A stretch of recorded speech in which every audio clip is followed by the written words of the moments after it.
I'm Rod Serling. You're listening to the Zero Hour. Suspense.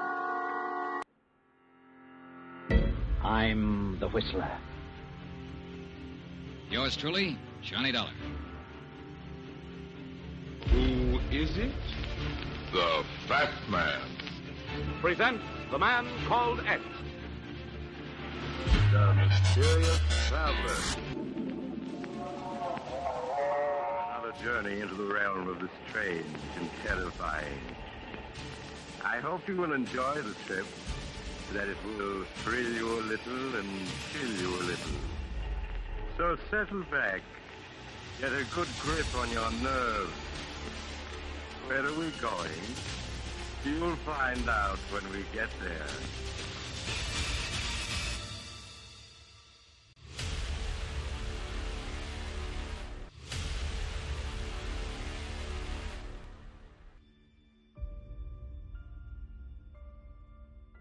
Hello everyone, and welcome to Drama and Theater, brought to you by Duane Old Time Radio.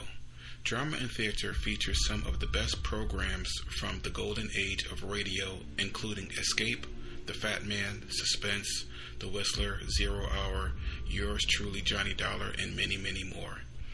Before we start today's drama, if you enjoy what I'm doing, let me ask you to subscribe to my channel. Subscribing is 100% free, and you will receive notifications on new posts. Lastly, if you have a moment, write a short 1 or 2 sentence review or give a rating on your preferred podcast service. A positive review or rating would help me out a lot. And now, on to the drama. And thank you for your support, as always. We're going to end the month with Yours Truly, Johnny Dollar. This is all 5 episodes from the Broderick matter. The first episode aired November 14th, 1955. From Hollywood, it's time now for Johnny Dollar. My name's Steele, Mr. Dollar. Claims Division, Eastern Trust Insurance Company. Steele? You don't know me, Mr. Dollar. People at Universal Adjustment suggested I contact you. Thought you might be interested in helping me pay off a claim. Okay, tell me about it, Mr. Steele. One of our policyholders passed away last month, and we can't seem to locate his beneficiary. She just doesn't seem to be around. Maybe she doesn't want the money. Everybody wants money, Mr. Dollar, especially insurance money. Be there in an hour.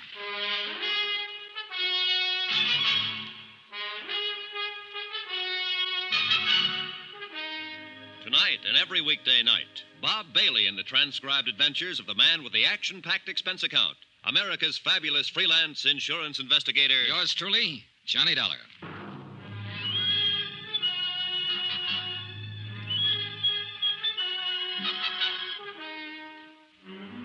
Expense account submitted by Special Investigator Johnny Dollar to the Eastern Trust Insurance Company Claims Division, Hartford, Connecticut. The following is an accounting of expenditures during my investigation of the Broderick matter. Expense account item 1, 25 cents, bus fare. My apartment to the Eastern Trust Insurance Building in the office of Robert Steele. He was a big sandy-haired man in a tweed suit. We shook hands, looked each other over, and then got down to business. Now, Mr. Dollar, the deceased policyholder was named John Smith. John Adams Smith, age 67. Died in City Hospital, Charity Ward, 22nd of last month. Death certificate. Mm-hmm. Pneumonia. And other things. What other things? The intern who signed that certificate says Smith was pretty run down. Evidences of malnutrition, possible TB history. Not noted here, Mr. Steele. Doesn't make any difference. Smith was able to stand the exam for the policies when they were issued in 1943. Uh-huh. You got him there? Yes. 1,500 total. Beneficiary, Lorraine Broderick. She the one you can't locate? She's the one. Any other possible heirs, family or anyone? No, Smith was all alone. No problems there. Any other material that might help to find Lorraine Broderick? No, this stuff here, it might help you. I don't know. I just don't know. Well, you sound discouraged, Mr. Steele.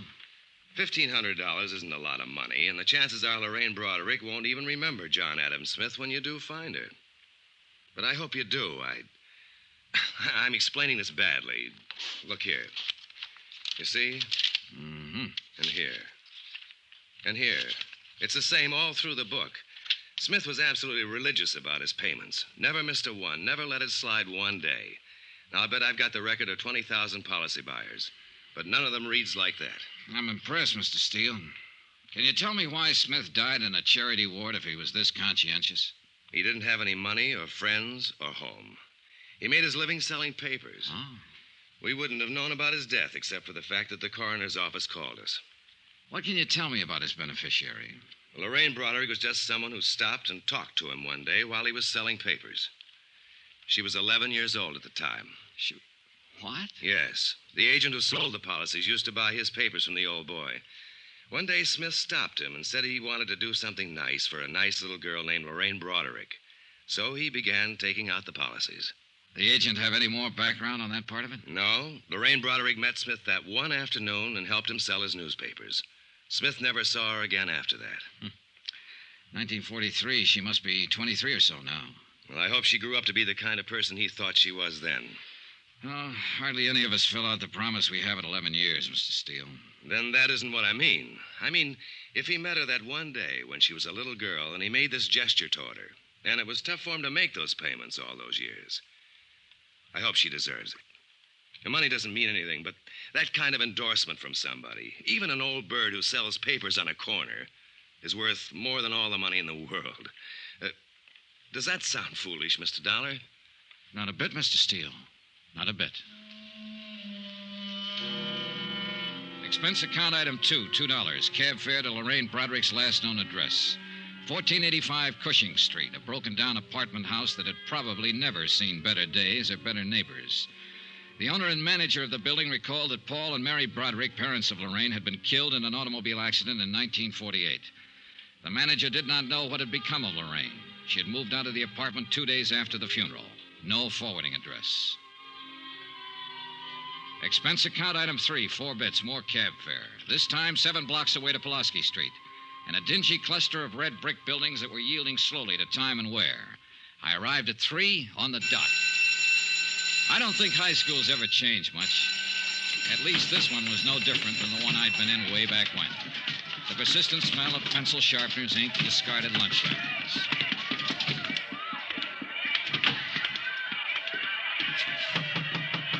Yes? Sister Mary Regina? Yes, may I help you?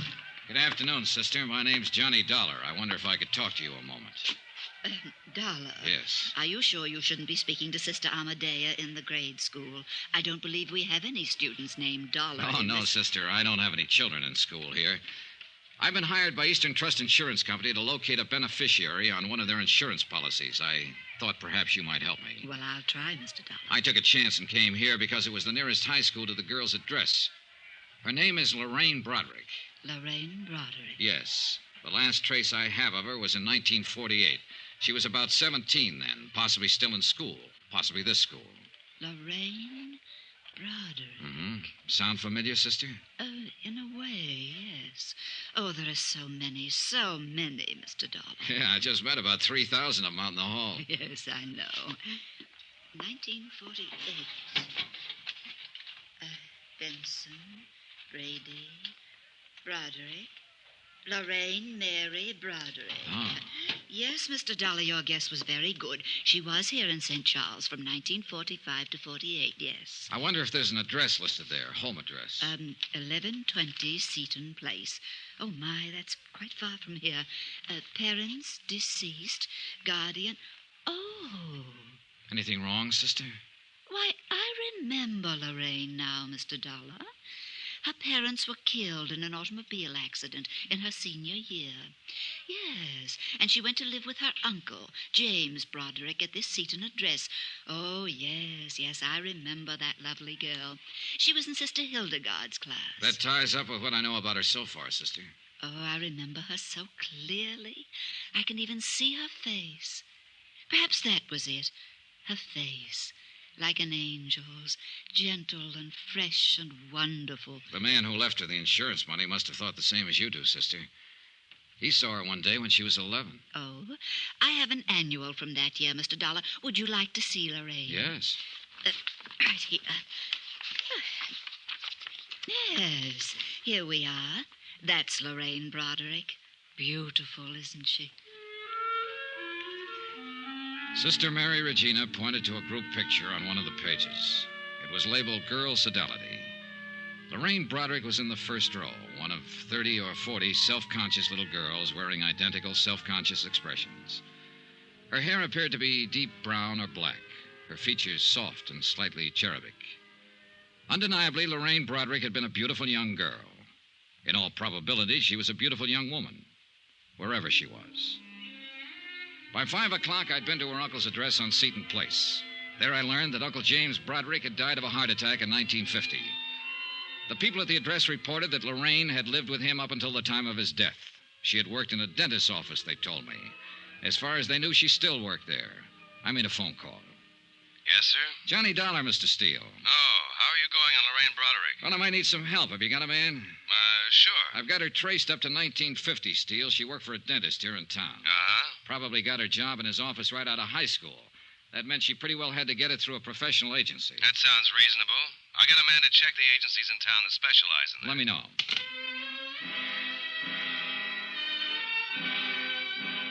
The next day, I was back in St. Charles High School making up a list of names and addresses belonging to students who had been in Lorraine Broderick's graduation class.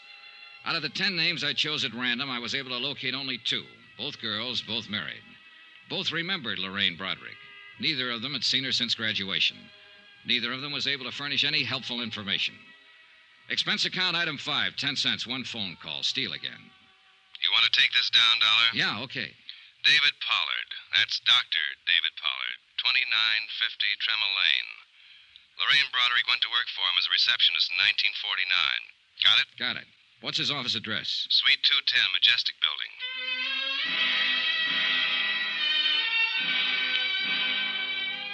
I got there about 5:45. There was no receptionist on duty. As a matter of fact, no reception desk. A stern-looking nurse in a rumpled white uniform knew nothing of a Lorraine Broderick who might have worked for Doctor. Doctor was working with a patient. If I cared to wait for Doctor... Yes, what is it? My name's Dollar. I'm with the Eastern Trust Insurance Company. I don't need any today, Mr. Dollar. I'm not looking for a sale, Doctor. What? That's right. I'm trying to find a friend of yours. Who are you talking about? Lorraine Broderick. Oh. How is Lorraine these days? I don't know, Doctor. I'd like to meet her and find out. Well, you're looking in the wrong place. I can't help you. She hasn't been around here for a couple of years. Goodbye. Oh, wait. Well, what now? Well, you've got an awful big chip on your shoulder, Doctor. You won't even let me explain my business. I'm not interested in your business. I can tell you mine's been going on since 8 o'clock this morning, and I'm pretty tired. You finished now? Well, yes. Can I take you downstairs and buy you a drink? Sorry. What is it you want to know? Where I can get in touch with her. I don't know. She quit without notice a couple of years ago. Just didn't come back. Too bad, too. Do you have any idea where she might have gone? Just what is this for? To pay her some money we owe her. We can't locate her anywhere. Well, I'm sorry, but neither can I. Are you still trying? Not anymore. All I know is she just left one day about 2 years ago. She had a little apartment over on the west side. The manager told me she'd pulled out bag and baggage, and I haven't heard from her since. Were you on good terms with her, Doctor? Doctor? I'll take the drink.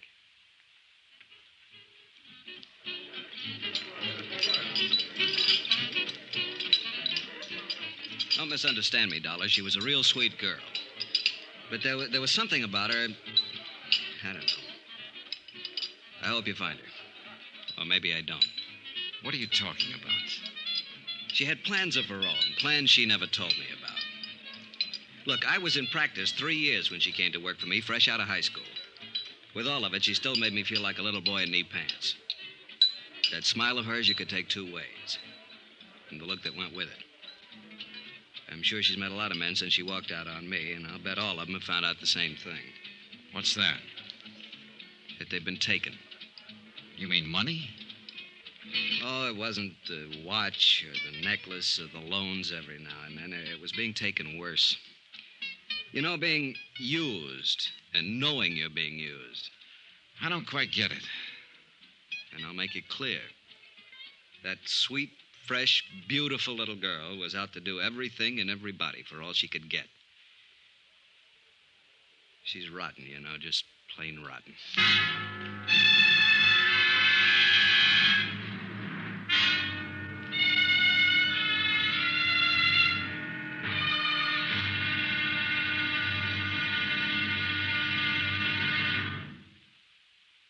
There'll be another intriguing episode of the Broderick matter tomorrow. Tomorrow, the expense goes way up.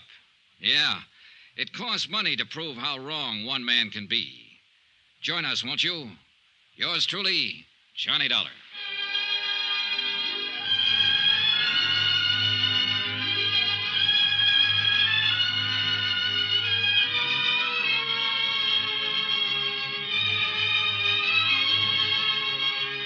Yours truly, Johnny Dollar, starring Bob Bailey, is transcribed in Hollywood. Written by John Dawson. It is produced and directed by Jack Johnstone. Be sure to join us tomorrow night, same time and station, for the next exciting episode of Yours truly, Johnny Dollar. Roy Rowan speaking.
From Hollywood, it's time now for Johnny Dollar. This is Carl Walden. There's a message here for me to call you. Oh, yes, Mr. Walden. I'm with Eastern Trust Insurance Company. We're trying to locate an insurance beneficiary named Lorraine Broderick. Understand she lived in your apartment building up until 1953. Well, who told you that? A doctor she worked for here, Dr. Pollard. I don't know where she is, Mr. Dollar. I haven't seen her for 2 years. We're trying to pay off a claim, Mr. Walden. Didn't she leave a forwarding address or give you any idea of where she... No, not a thing. You've got a job on your hands, pal. Huh? I don't think that baby wants to be found. Got a couple of minutes? Yes. I'll be right over.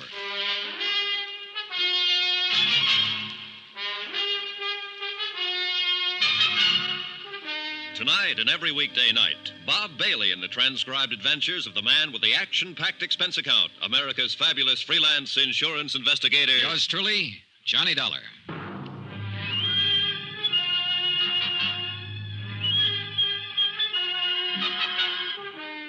Expense account submitted by Special Investigator Johnny Dollar to Eastern Trust Insurance Company Claims Division, Hartford, Connecticut. The following is an accounting of expenditures incurred during my investigation of the Broderick matter. Lorraine Broderick, that is, missing. Expense account continued. Item 6, $14 even, photographs. The photographer who had taken the pictures of the 1948 graduating class at St. Charles High School still carried the proofs in his files. Among them, 4 poses of Lorraine Broderick. I'd stopped by to get them on my way out to see Carl Walden, apartment house manager. He hadn't changed his mind about anything since our phone conversation.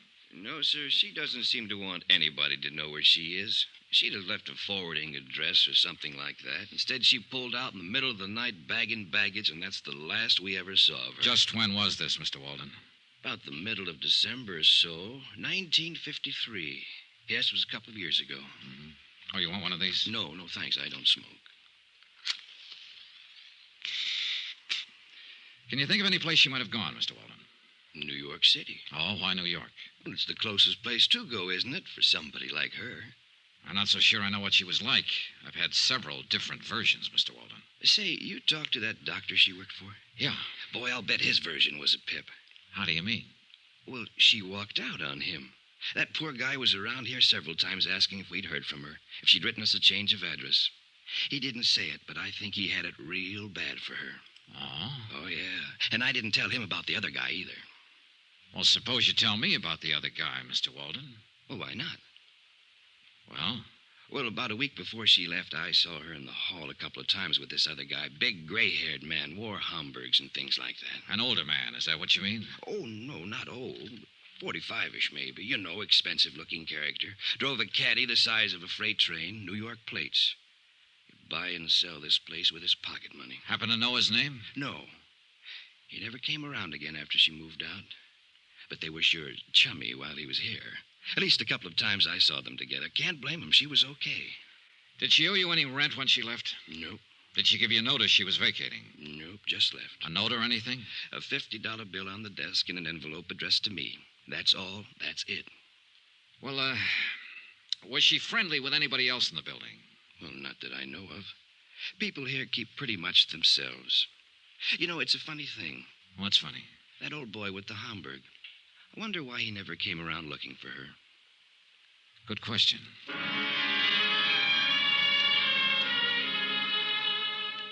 Expense account item 7, $22, advertisements. I placed ads in the personal columns of every New York paper. Anyone knowing the present whereabouts of Lorraine Broderick, please contact. I spent the rest of the day interviewing the Cadillac dealers in town on the off chance that one of them might have serviced the Cadillac with a New York plate sometime in December of 1953. No one remembered the man Walden had described. I even tried the service records. Impossible to check. The case was stalemated that way for 5 days. Last Tuesday, things picked up.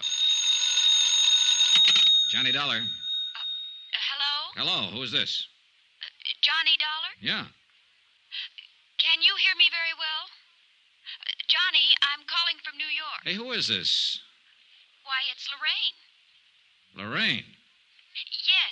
Yes, I saw your advertisement in the papers, Johnny. I wondered what you wanted. Johnny. Why, yes, that's what I always called you, isn't it? You never met me before in your life. Hey, what is this? Why, just a moment. Go ahead, Mr. Dameron. Mr. Dollar? Yeah. Just what is your business with Lorraine Broderick? I want to find her to pay off an insurance claim. Now, who are you? I see. I'm sorry. I asked my secretary to say she was Lorraine. I've been listening on the extension. I'd like a little more explanation than that, Mr. Dameron, William Dameron, 424 East 47th Street. I know how all this must sound to you, Mr. Dollar, but I'm not trying to confuse you. Well, I am confused. Do you know Lorraine Broderick? Yes. Then let's take it from there, Mr. Dameron. Expense account item 8, $15. Transportation and incidentals, Hartford to New York, for the purpose of seeing Mr. William Dameron, whoever he might be, and trying to gather further information concerning Lorraine Broderick, wherever she might be. 424 East 47th was a 30-story job that housed, among other things, the Union Brokerage Company. This happened to be located on a ground-level suite. It also happened that Mr. William Dameron was president of same. He looked about the way I expected. Of course I knew Lorraine Broderick, Mr. Dollar. I apologize again for that awkward subterfuge on the telephone. You say you represent an insurance company? That's right.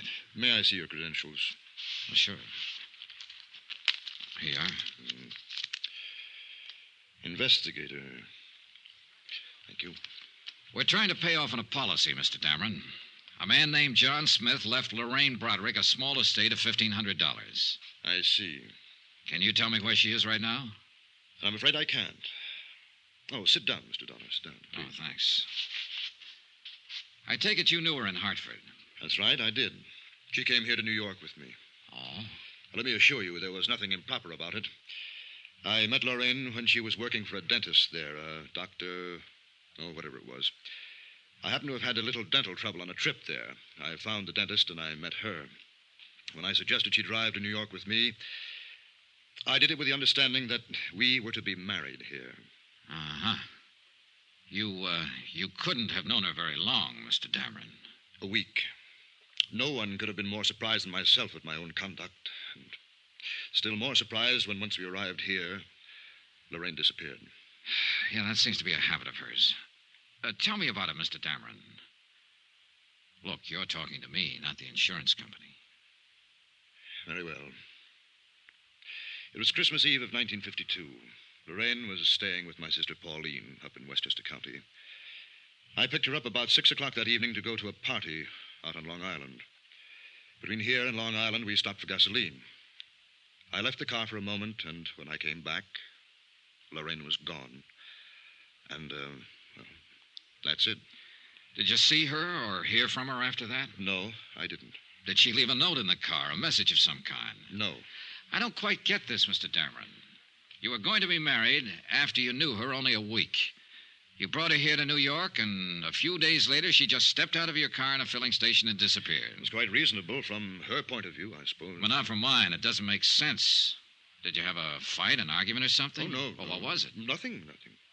I don't think I would ever have argued with Lorraine. Lovely, gentle, sweet. Yeah, I know.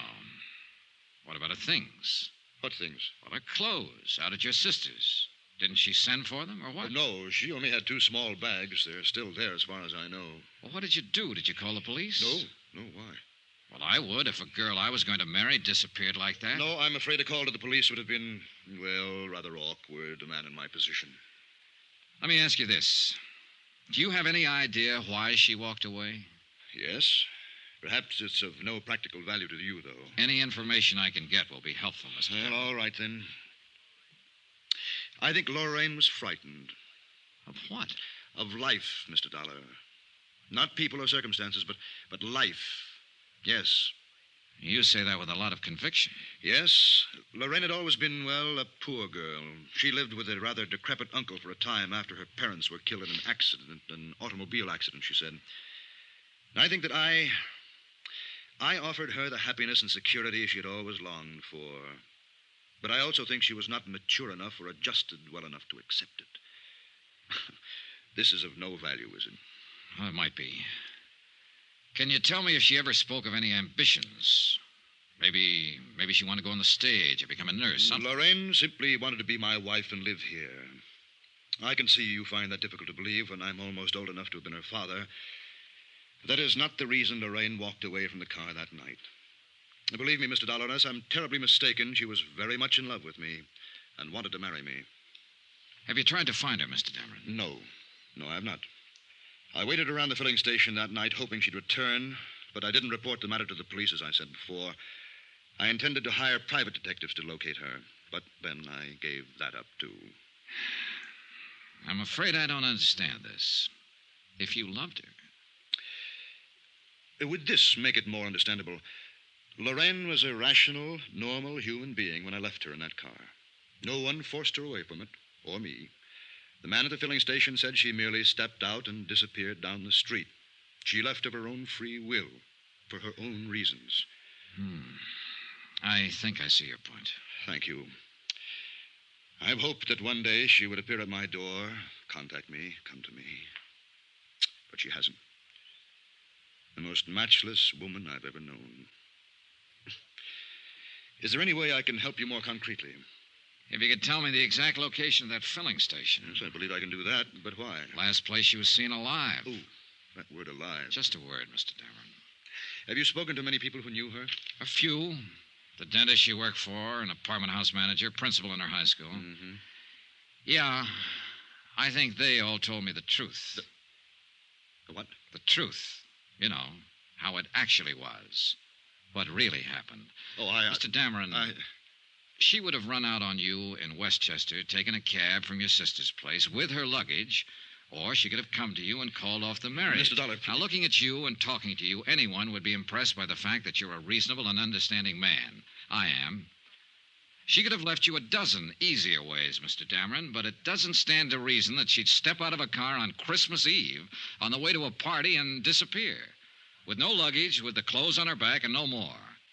Women don't do things like that. They want an overnight bag, a change of clothes, somewhere to go to. It doesn't make sense. But that's exactly what she did. They don't do it that way unless there's a mighty good reason. A real gilt-edged reason, Mr. Dameron. Something that says what's ahead is better than what's being left. How much did she swipe? What? What did she take? How much? Close to $6,500. $6,500. Lovely, sweet, gentle. She took it from the wallet in my overcoat while I was talking to the filling station attendant. I would have given it to her gladly. All of this, everything. But she had to steal it from me. She had to steal it from me like some common little thief. There's truly no fool like an old fool. Is there, Mr. Dollar?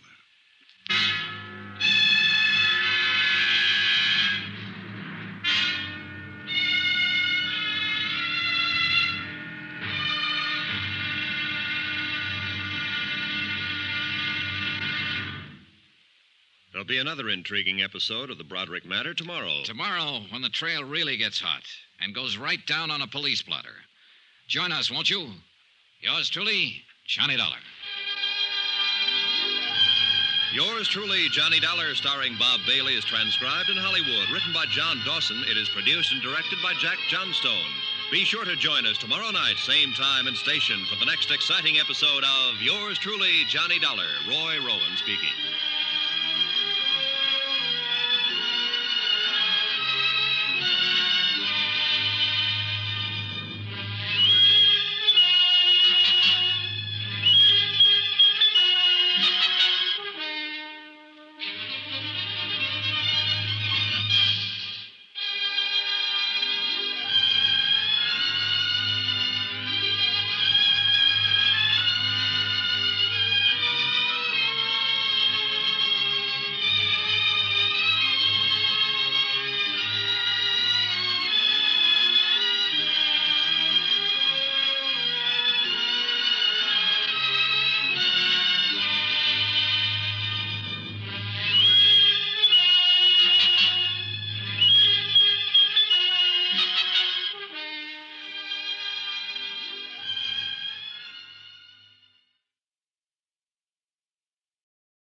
From Hollywood, it's time now for Johnny Dollar. Bob Steele, Eastern Trust. How's New York? Fine, but I haven't found Lorraine Broderick yet. How about your lead? What was his name? Dameron? He hasn't seen her since Christmas Eve, a couple of years ago. She walked out on him with $6,500. What now? You, want to keep on with it, Mr. Steele? Sure, we have to pay her off, even if it is only $1,500. But you sound like this was all the farther you want to go. It might be at that. Oh, what did you say? Look, a sweet old man left a nice little girl $1,500. Apparently, I'm looking for a grown woman who isn't very nice anymore. Beside the point, isn't it? Yeah, I guess so. Okay, Steele, I'm still on the case.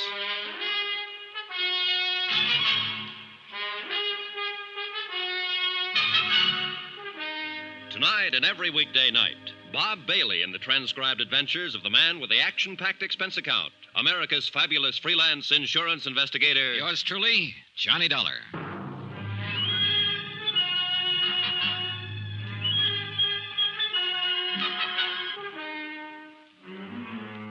Expense account submitted by Special Investigator Johnny Dollar. Location, New York City, New York. To the Eastern Trust Insurance Company, Claims Division, Hartford, Connecticut. The following is an account of expenditures during my investigation of the Broderick matter. Subject, Lorraine Broderick. Object, to locate her and pay off claim. Results, disillusioning. More expenses. Item 9, $3 cab fare. From the plush offices of William Dameron to a filling station out on Long Island. To check his story of Lorraine's disappearance. A major oil company owned and operated the filling station where Lorraine Broderick had last been seen. Their payroll records named 3 attendants on duty. Christmas Eve, that is, in 1953. Item 10, $28. More cab fare. And don't squawk about it. I located and interviewed all 3. Enclosed fine statement of Edward Quinlan. Sure, I remember that chick. Better looking than this picture, I'll tell you that. She drove in with this old guy, Dameron, you said? Yeah. Well, he hadn't been away from the car 20 seconds before she was out walking down the street as fast as she could, long dress and all. When he come back and asked what had happened to her, I told him. So he went and sat in his car for maybe a couple hours waiting for her to come back. I knew she was gone for good. He knew it too, must have. But he waited. I felt sorry for him. Poor old geezer, even if he did drive a cad. She shouldn't have run out on him like that, Christmas Eve and all.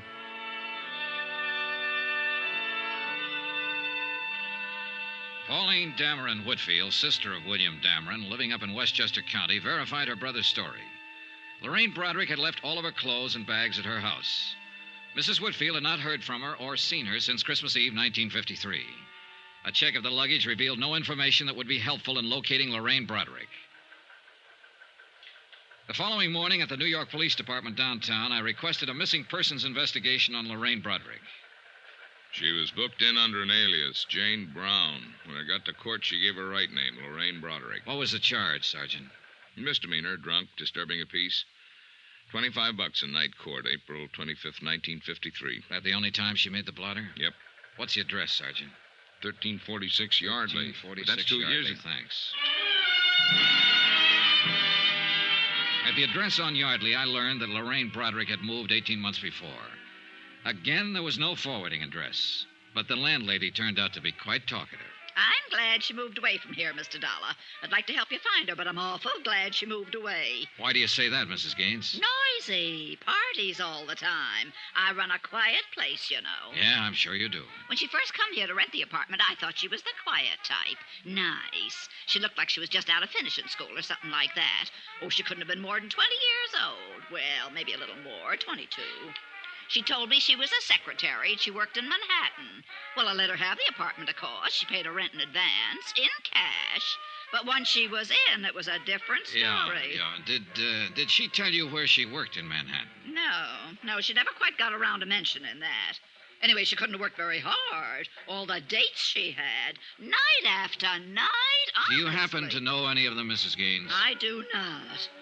Big, noisy parties. Well, did she go with any particular man? A smart little girl like that sticking to just one man? I don't know whether she was very smart at all. Was she friendly with anybody in the building? Nope. Any idea where she might have gone from here? Nope. All I can say is I'm glad she don't live here no more.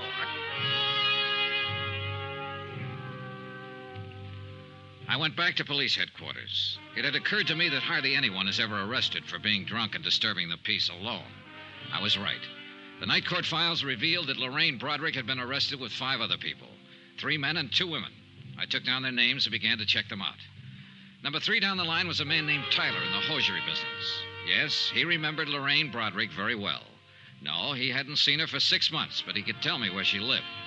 He'd seen her going in and out of an apartment on 61st Street several times. He gave me the address. The boy will take your bags. Will he? Yes, sir. May I help you? I'm looking for a Miss Lorraine Broderick. Broderick? Yes. I'm sorry, sir. We have no one by that name registered here. That's funny. I thought at first you were going to say Lorraine Bradley. We had a Mrs. Bradley here at one time. Oh. Did Mrs. Bradley look anything like this picture? Yes, that's Mrs. Bradley. Bradley, huh? How long ago did she move out? 4 months ago, anyhow. Do you have her forwarding address? No, sir, I don't. I wish I did. Huh? Mrs. Bradley wrote us a bad check for her rent. We've been trying to locate her. Did you report it to the police? Yes, sir. I understand she's been quite active along those lines. They're looking for her, too. For the 3rd time in one day, I was back at police headquarters, this time inquiring about a Lorraine Bradley. There were 5 wants on her for passing bad checks. Gave it up about 4 months ago here in New York, looks like. Then we got a buzzer from Chicago. She was there for a couple of weeks. Wrote about $600 in wallpaper. San Francisco people are looking for her, too. Here's something came in yesterday. Last job in Santa Barbara 3 days ago. Expense account item 11, $4.05. 1 long-distance phone call to Mr. Steele at Eastern Trust in Hartford. Using the name Bradley, huh? Yeah, it's probably just a phony. No record of a marriage in New York City to anyone that name. I looked. What's wrong with her, anyhow? I don't know. Well, you better get out to the coast and find out. Item 12, $38, hotel, board, and miscellaneous while in New York City. Item 13, $258.60, New York to Santa Barbara. A little town by the Pacific that impressed me as not caring one thing about the rest of the world. Sun, sea, a pleasantly crowded harbor, some sprawling hotels, 2 lush green golf courses, and acres of smug, expensive homes. At the police station, a Sergeant Martin was out, so I went over to the harbor inn to meet the latest victim of Lorraine Broderick's talents, a hotel operator named Harrington. Tall, gray-haired, slack sport shirt, suntan, and sandals. I suppose I'm avoiding this business and your questions because I still feel quite chagrined about this whole thing. Pretty understandable, Mr. Harrington. On the face of it, you'd think I'd been in the hotel business 30 seconds instead of 30 years, the way she took me. Well, if it's any comfort, she's done the same thing in several cities and as many hotels. No comfort, thank you. She was that good, huh? Brother, she was the best. She pranced in here as big as life, probably didn't have a nickel in the purse. What's more, for the whole 4 days she was here, she didn't break stride once. Only the best of everything. Uh-huh. Let's see, she gave you a check for $813. Is that right? Painfully right. And I took it. No questions. Every night in the dining room, she'd order champagne, special dishes. That'd give you some idea of how she carried on. Yeah, I get the idea. I've seen my share of grifters and bad check artists, but she tops them all. Perfume, clothes, luggage, conversation. Can I ask you a question? I'm humiliated already. Go ahead. She checked in here alone, registered as Mrs. Lorraine Bradley, Beverly Hills, right? That's right. Well, now, didn't it strike you as odd that a woman would check in a place like this, a resort hotel, alone, stay 4 days, and meet no one, see no one? You're wrong. She didn't keep to herself. Became friends with at least half a dozen guests in the place. And the way she was throwing my money around, why not? She picked up all the tabs. She threw me off right from the start. Let's talk about that. Start at the top, please. Well, she showed up last Wednesday night in a cab loaded down with luggage. Probably wrote a bad check for that someplace. Probably. She came swinging into the lobby with the cabbie following her. Told the night clerk she wanted to see me. When I came down the stairs, she yelled, "Harry," ran up, kissed me, asked me how my wife was. You beat that. No. One of those tricks that your mind plays on you, I suppose. I actually thought I did remember her from somewhere. Pretty good. What was her story? She said she was on her way back from Lake Tahoe, wanted to rest up. Something about just getting a divorce, being awarded $3,000 a month alimony. That impressed me. It would impress anyone, Mr. Harrington. Did she make up any kind of a story about where she'd met you before? No story. But I got the impression, and of course she saw to it, that she had stopped here before. I wasn't altogether a boob. I did check her home address in Beverly Hills.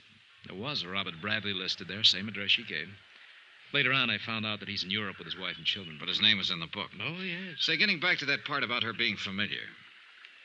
That's just a good trick on her part, Dollar. Yeah, I did think I'd known her from somewhere, and, well, she also arranged it so that I was too embarrassed to ask her specifically. In all honesty, I suppose I wanted to have known her. Can you explain that? She was about the most beautiful thing I ever saw. She walked through that door right now and told me none of this was true. I'd probably believe her. Mm-hmm. Do you have a copy of her hotel account? I'd like to look it over. Why? Well, the phone calls mostly. Maybe she contacted someone we can trace. No phone calls. Here. This check was drawn on a bank in Beverly Hills. Was it personalized? No. Maybe I should have thought something of that. No, not particularly. Well, here's this much. I can't stand to look it over. It makes me kind of sick. $813. I spent another hour with Mr. Harrington as he distastefully covered the items on the bill she'd paid for with that bad check. Later that afternoon, I met with Sergeant Martin, Santa Barbara Police, who reported that a woman answering Lorraine's description had passed bad checks in Burlingame, Santa Maria, and Ojai, California. Expense account item 14, $102.85. Transportation to Monterey and Santa Cruz, where I interviewed two other hotel managers who would file complaints. Their stories were pretty much the same as Harrington's, down to the pretended familiarity, the divorce, and alimony details. Item 15, $4.15.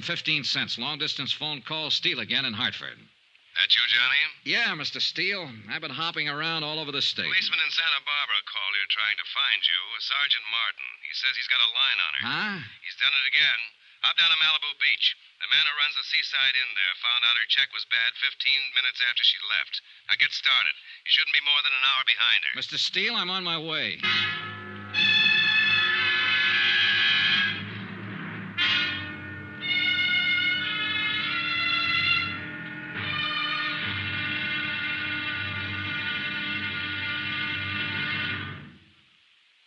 There'll be another intriguing episode of The Broderick Matter tomorrow. Tomorrow, a long look at what 7 years can do to a woman's life. Join us, won't you? Yours truly, Johnny Dollar.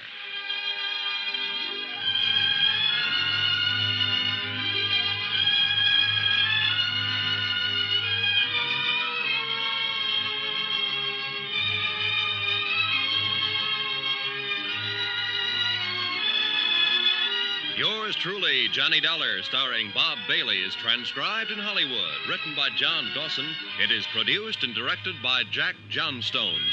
Be sure to join us tomorrow night, same time and station, for the next exciting episode of Yours truly, Johnny Dollar. Roy Rowan speaking.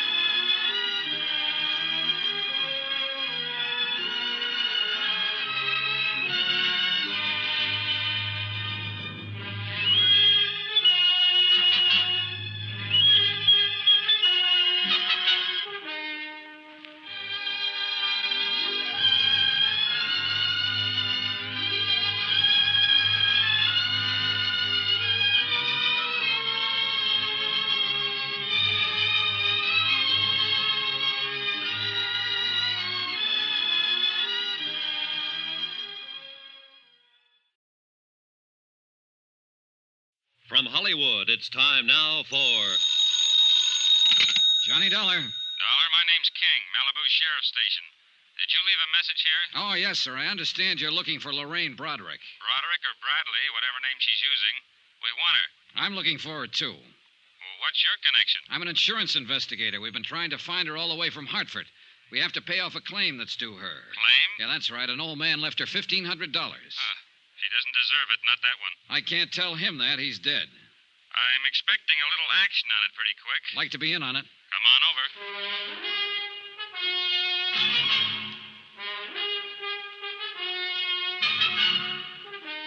Tonight and every weekday night, Bob Bailey in the transcribed adventures of the man with the action-packed expense account, America's fabulous freelance insurance investigator. Yours truly, Johnny Dollar.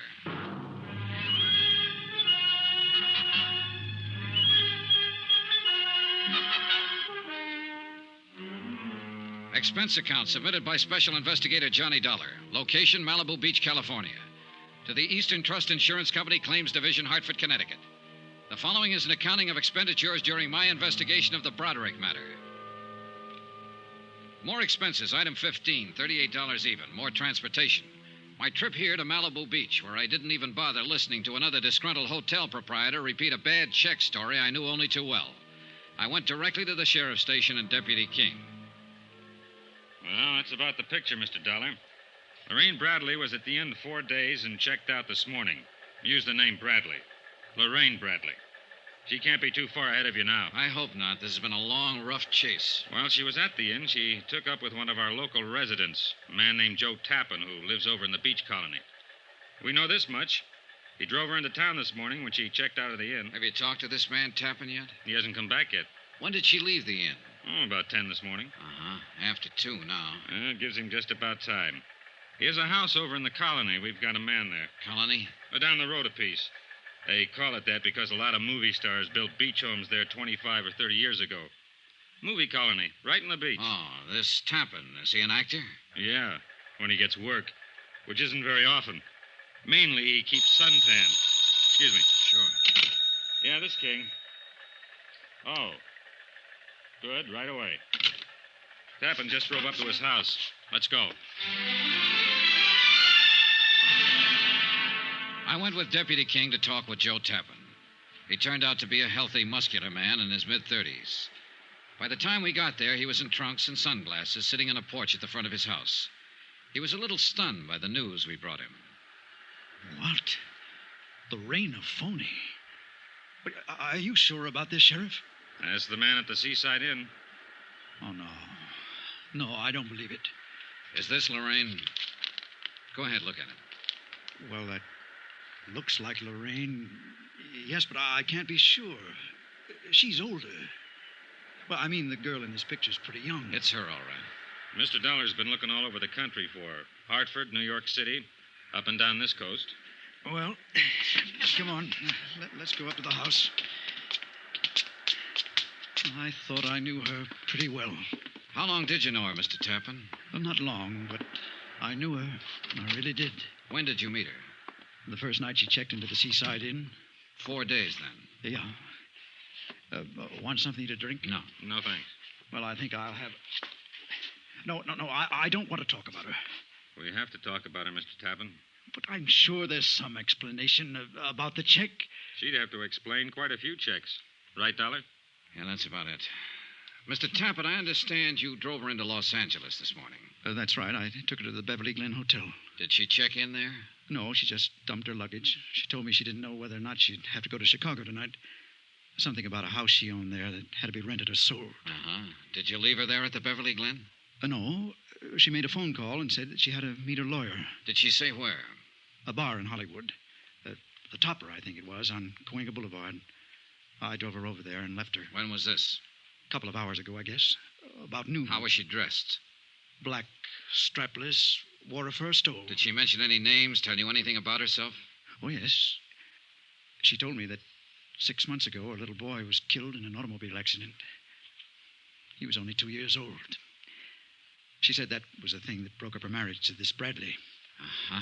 And she told me that she needed to believe in something again. Someone. And that she needed someone to believe in her. Well, there wasn't any little boy or any husband, Mr. Tappan. There have been a couple of men I've talked to, a dentist in Hartford, a businessman in New York, who felt the same way as you do about her. Well, even with what you told me, I believe what she said. Why, she cried a little when she was telling me. Oh, I don't care how you look at me. I don't think that anyone could invent a story that tragic without some sort of basis. A good liar can see a story in a newspaper like that one and adapt it for his own needs. But I am an actor, sir, and I can tell when other people are acting. She wasn't. She... Well, go on, Mr. Tappan. Look, I've got a suggestion for you. What's your name? Dollar. I've got a suggestion for you. Try believing what people tell you sometime. It'll do something with that habit you have of bearing down with your eyes. Okay, the next time I have 2 weeks off. What? See you, Mr. Tappan. I drove into Hollywood with Deputy King. At the Beverly Glen Hotel, a worried clerk was still wondering what to do with the 14 pieces of luggage Lorraine Broderick had deposited there earlier. No, she was not registered at the hotel. No, she hadn't phoned in and given him any instructions. Deputy King made arrangements for a man to cover the lobby in case she showed up to claim her things, and we went into the Topper. What'll it be, gentlemen? Police. I'd like to talk to the man who was on duty here at noon today. Oh, that's me, sir. Is anything wrong? Now, this is Mr. Dollar. We're trying to locate a woman who's been using the name Lorraine Bradley. We were told she was in here around noon today. Nope, I don't recognize that name, sir. About 5'5", dark brown hair, brown eyes, 24 years old, wore a black strapless summer dress and a stole. Yeah, it's 20... No, nobody like that in all day. No, sir, noon is a pretty slow time, sir. I'd have noticed if anybody like that came in, I think. Have you been on duty all that time? I came on at 10. That's when we opened. Are you sure this is the right place, the Topper? Now, this is the place. Well, I wish I could help you, sir, but I'm sorry. Excuse me, will you? Well, we struck out. One thing. What's that? That luggage is the Beverly Glen. Yeah. We'll keep an eye on it.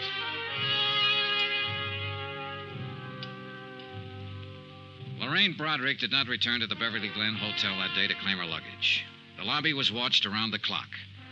Her description was on the Daily Bulletin. Every policeman in Los Angeles was on the lookout for her. I spent my time thinking about the little girl who had helped an old man sell newspapers one afternoon years ago. A little girl with a face like an angel. I didn't feel good about this case. But Joe Tappan felt worse when I went to see him again. Well. Hi. Mind if I come in? What now, Mr. Dollar? Your girlfriend. What about her? I've been thinking about what you told us. So? So maybe you didn't understand what I told you. Now, look I'm here. not pushing my weight around, Tappan. But it seems to me you're a little stubborn in what you want to believe about her. How old did she tell you her baby was that she lost in a car accident? 2 years old. All right. 2 years ago, she was working for a dentist in Hartford, Connecticut. He was pretty much in love with her. She left him flat to take up with a man in the brokerage business in New York. She left him flat. Took $6,500 when she did it. There wasn't any baby in her life then. Her name was Lorraine Broderick. It still is. Now, would you like to see my file on her? I brought it along. No, thanks. I thought I'd better prove that part was a lie. So you proved it. Mind if I sit down? Help yourself. Thanks. Do you have anything else to tell me? I suppose I do, Mr. Tappan, since you don't seem to want to tell me anything. Now, just sit down, please. I've heard every man who knew her describe her, and I think I can understand why they feel the way they do. All I've got is a picture from a high school annual taken when she was 17. That was pretty good. She's 24 now. She must be 7 years better. Anyhow, you're my only hope now. What? Lorraine Broderick can get away from the police for a while. Oh, yeah, she's smart and clever, and she can go right on doing the same thing she's been doing all along, stealing, writing bad checks. But that's police business. My part is to find her and give her something one man left her, an insurance bequest. But it's become more than that now, to find her and stop her, maybe. Look, they'll get her eventually, Tappan. Do you know what 5 years in prison can do to a woman like her? Do you? Well, because I know her and she passed a few bad checks doesn't mean that I'm responsible in any way. You're right, it doesn't. But you're involved just the same. Oh, you're different from just some hotel man who's been tilted. You're a boyfriend. True, just a 4-day boyfriend. But a woman like Lorraine Broderick can do a lot of damage in 4 days' time. Why are you here? What do you want? I'm here to disillusion you, Tappan, because I don't think you're disillusioned enough. Now, You're a perfect stranger to me. I don't know you from a Grand Rapids chair, but I'm doing you a favor talking to you about Lorraine Broderick. I'm doing you a favor telling you she's a crook and a thief and a forger, and everything she ever told you was a lie. Now and then a woman walks into a man's life that he'd sell his soul for. But all she'll do in return is write you a bad check for it. She's trouble in a great big way, Tappan. You know it as well as I do. Well, what do you want me to do? Apologize for meeting her? I'll be satisfied if you tell me where she is. What? And stop lying. Now, look here. I've listened to all I want to Lorraine listen to. Broderick never went to that bar in Hollywood you were talking about yesterday. You didn't drop her off there. No one there has ever seen her. And she's the kind who could walk around the polo grounds with 50,000 other people and still be seen. Now, where did you take her? Where is she now? Could it be fixed so she wouldn't know I told you? I suppose so. She's at the Wentmore downtown. Registered under the name of Evelyn Brady. Oh, this beats me, Dollar. I just don't understand it. What do you mean? How what you told me is true. I know that. But an hour ago, she called me up here and she said, Joe, I love you. Now, that sounded true, too. And I told her that I loved her. Now I'm turning her in. What kind of crazy world do we live in?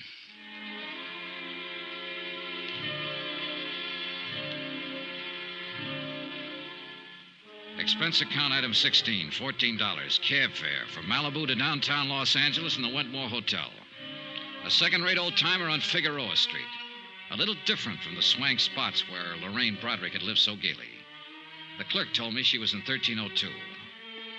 I walked down the hall to Lorraine Broderick's room. The door was standing partially open. All of the lights seemed to be on. Hello? Hello? Hello, anybody? Move it! Huh? Get out of this room! What? Get away! You're out down! I'd found Lorraine Broderick at last. Only she was standing on a ledge outside the window, all ready for a leap into eternity.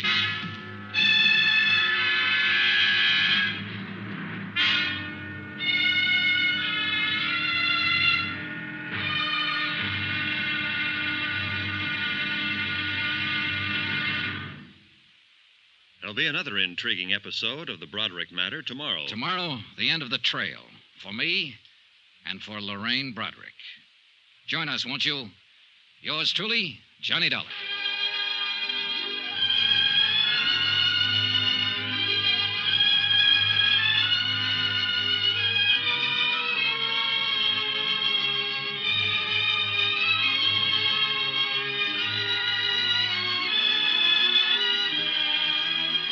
Yours truly, Johnny Dollar, starring Bob Bailey, is transcribed in Hollywood. Written by John Dawson, it is produced and directed by Jack Johnstone. Be sure to join us tomorrow night, same time and station, for the next exciting episode of Yours truly, Johnny Dollar. Roy Rowan speaking.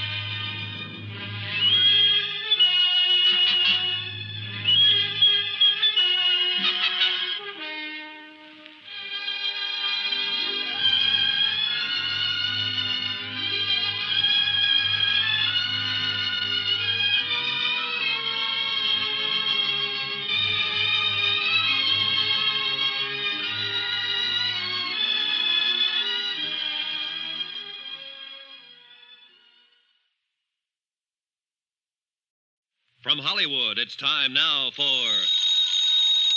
Johnny Dollar. Room 1302. This is the desk clerk. I have a call here. Never mind the call. You call the police. Call the what? Call the police and tell them to hurry. There's an attempted suicide up here. Who is this? Shut up and do as I tell you. Now, just a minute. It won't do you any good. It won't do you any good at all. Wait a minute. Police, you, who cares? I'm going to jump anyhow.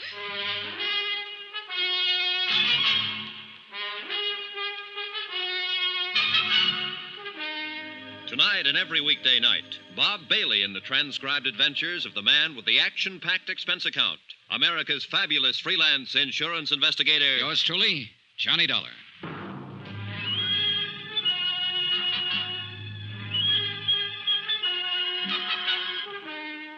Expense account submitted by Special Investigator Johnny Dollar. Location, Los Angeles, California. To the Eastern Trust Insurance Company Claims Division, Hartford, Connecticut. The following is an accounting of expenditures during my investigation of the Broderick matter. An old man in Hartford died and left $1,500 insurance money to a little girl who had been nice to him one afternoon back in 1943. My job, get the money to her. Even if she might take it and jump off the 13th floor ledge of a building. Don't come any closer. I'll jump. Lorraine. Don't come any closer. It's cold out there. Don't you think you should come inside? I'm going to jump. Stay away now. Don't try to grab me. All right. All right, I'll do anything you say, Lorraine. Okay. What are you doing? Taking off my coat. Standing out there, it must be cold. Here. You take my coat. Don't come close. I'm not. I don't want your coat. All right, Lorraine. I never saw you before in my life. How do you know my name? I've seen you. No, you haven't. I remember people. And watch out. Just going to light a cigarette. I can light a cigarette, can I? Do you want one? No. Can I have one? Suit yourself. Are you a policeman? No. Where did you see me? In a picture. In your high school annual at St. Charles. St. Charles? What do you know about St. Charles? What's your name? Johnny Dollar. Are you from Hartford? Yes. Let me see your face in the light. Over there. Don't come near this window. Don't come near. I'll jump right down there. That's right there. No, you aren't from Hartford. I never knew you. You're lying to me. No, I'm not. As room clerk of this hotel, I'm entitled to know. Oh. Go away! Get out of here! Get out of here or I'll jump! What? Get out. Go on, get out. Yes. Did you call the police? No, but I will. I heard you tell him about the police. I don't care. They can't stop me. Nobody can stop me. No, I suppose not, Lorraine. You can jump any time you want to. I can't stop you. I wanted somebody to call the police. I want them all down there. When the crowd's big enough, I'll jump. And I'm not afraid to do it. I'm not afraid. I know that. Lorraine, why don't you come away from the edge? I won't hurt you. Everybody hurts me. You would, too. Why do you want to jump, Lorraine? I have my reasons. Look. There's a couple of people down there who see me. They're looking up here. They'd like to see me jump. Look, they're stopping other people. They'd all like to see me jump. I don't think they'd like to see that at all, Lorraine. Oh, yes, they would. Those people down there would love to see it happen. You'd like it, too. No, I wouldn't. I want you to live, Lorraine. You're afraid, aren't you? Yes, I am. Why? Dying is something all of us face. If you die here tonight, it makes me a little afraid of dying. I don't like to be afraid of anything. Neither do I. You must be afraid of something. I'm not afraid of anything. I've never been afraid of anything. I'm going to jump down there, and that proves I'm not afraid. I don't believe you, Lorraine. I think you were afraid to love Dr. Pollard in Hartford. I think you were afraid to marry William Dameron in New York City. I think you've been afraid of everything and everybody that was good for you for a long, long time. Don't come closer. Would you like to talk to a priest, Lorraine? No. Look, sometimes a priest can help you when you're all mixed... so worried I'm going to jump off here any minute you'd say anything. or try anything. I don't even know what you're doing here, why you came here. I told you, Lorraine, I've been looking for you. Tell him to go back. Tell him to go back, or I'll jump. Go back, go back. Go on back, you crazy fools. Get back. It's all right. They aren't coming. I don't want anybody here. A lot more people down there in the street now. Oh, they're getting the big lights up here. Golly. Lorraine, look at me. Look toward me. What? I want to help you, Lorraine. Nobody wants to help me. Nobody's ever wanted to help me. You're wrong. Then why did Mama and Daddy die? Why did they have to die? Why did Uncle Jim die? Why was I left alone? Why didn't I have anybody? You did have somebody. You had Dr. Pollard if you wanted him. You had William Dameron. Did you meet William? Yes, sure, last week. He's still very much in love with you, Lorraine. After I stole money from him and walked out on him? Oh, the money meant nothing to him. He still loves you, Lorraine. He told me so. I don't love him. I never loved him. He thought so. He was just nice. Why did you leave him that way? I'm no good. I never have been. You know. I've never been any good to anybody. You're lying to me about him. Would you like to talk to Dameron? I can get him on the phone. No, I don't want to talk to him or to anybody I know. But after I jump, you can tell him something for me. Sure. Tell him I meant to send the money back to him. I didn't. You can tell him I loved him. He'd feel good if you told him that, I think. All right. Go back! I don't care who you are! Go back or I'll jump right now! Wait! Close that hall door. If you want to see me jump, you'll have to watch from the street, down there with the others. Close it! Was he a policeman? I suppose so. I don't know. He looked foolish. Oh, Lord, he looked foolish. Yeah, well, we all look foolish at one time or another. It passes. Do I look foolish? Yes. Yeah, you look foolish. You're not going through with this. You know that for the first time in my life, I know exactly what I want to do, how I want to do it. I'm going to jump. Somebody's on the roof out here. They have a net. A big net. From what I know about you, I thought you always knew pretty much what you wanted to do in life. Oh, that's funny. Oh, that's very funny. I knew what I wanted in life. I never knew anything. And it's all botched up. Mama and Daddy died. I should have died, too. I should have been with Mama and Daddy when they were killed in the car. Well, it won't be long. I'll be with them. I won't be tired anymore pretty soon. Those men with a net up there. Lorraine, wait. Wait for what? You said you talked to people who've known me, who know what I was and what I am. Well, I didn't turn out the way they wanted me to, did I? I didn't even turn out the way I wanted to be. Look at me. Why should I wait? One man had more faith in you than anybody else. They're trying to lower that He was an net. old man named John Smith. He sold papers back in Hartford. Old John Smith. Lorraine, I think I'd better... you met him one day when you were a little girl. You helped him sell his papers one afternoon. It meant a lot in his life, an awful lot. Do you remember him? No. You were 11 years old. You lived on Cushing Street. Yes. I went downtown after school one day to look in the windows. I had a nickel and I bought a paper from that old man. He had tobacco juice on his lips. I talked to him. He told me all about selling papers. He said I was a very nice little girl. He asked me my name and where I lived. He talked about school and about growing up. He told me I'd grow up someday and be a lovely woman. He said, lovely woman. He was very nice.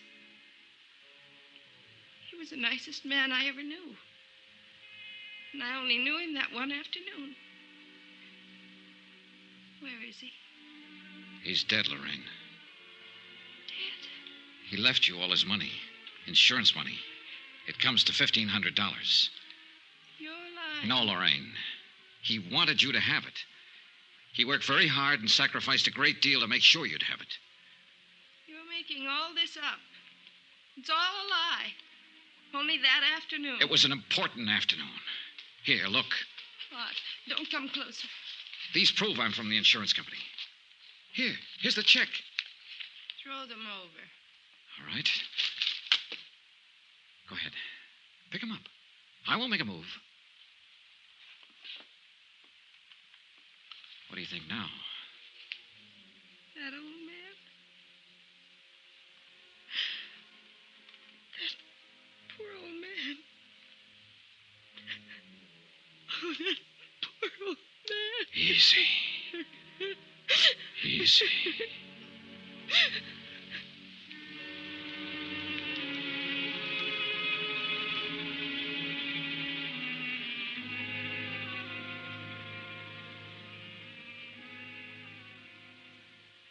Expense account item 17, $5.50, martinis. I needed them. It was my first and I hope my last half hour with an intended suicide. Attach find insurance check payable to Lorraine Broderick for $1,500. The psychiatrist who examined her believed that she will make a complete recovery in time. Until such time, she's not classified as a responsible person. I notified 2 parties of the events at the Wentmore Hotel. One, Mr. William Dameron in New York City, who arrived in Los Angeles yesterday morning. 2, Joseph Tappan, who has already secured legal counsel for Lorraine Broderick when she answers the bad check charges against her. As you know, in matters like this, restitution is usually preferred to prosecution. Expense account item 18, $185. Transportation back to Hartford. Total, $1,132.14. Yours truly, Johnny Dollar.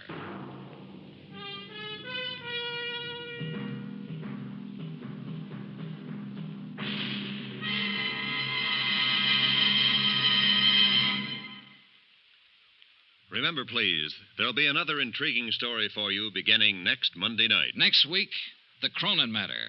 A matter of keeping a sweet old lady from carefully and deliberately losing her life. Join us, won't you? Yours truly, Johnny Dollar.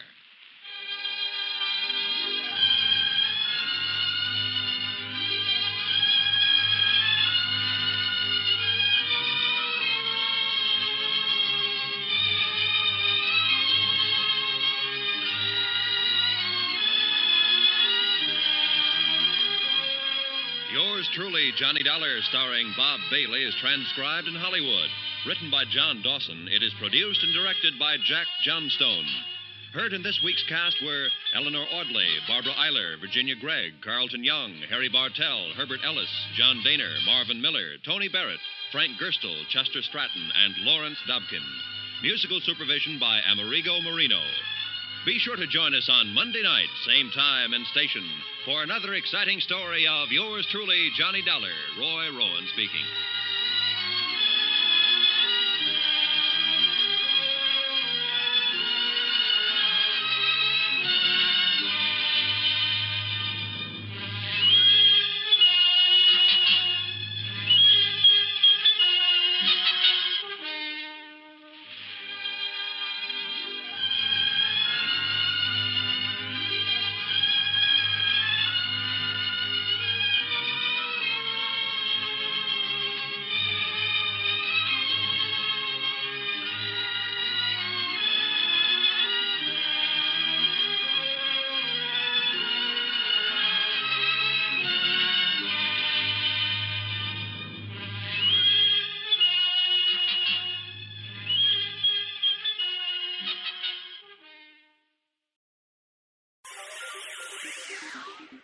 Thank you for listening to and showing your support for my podcast.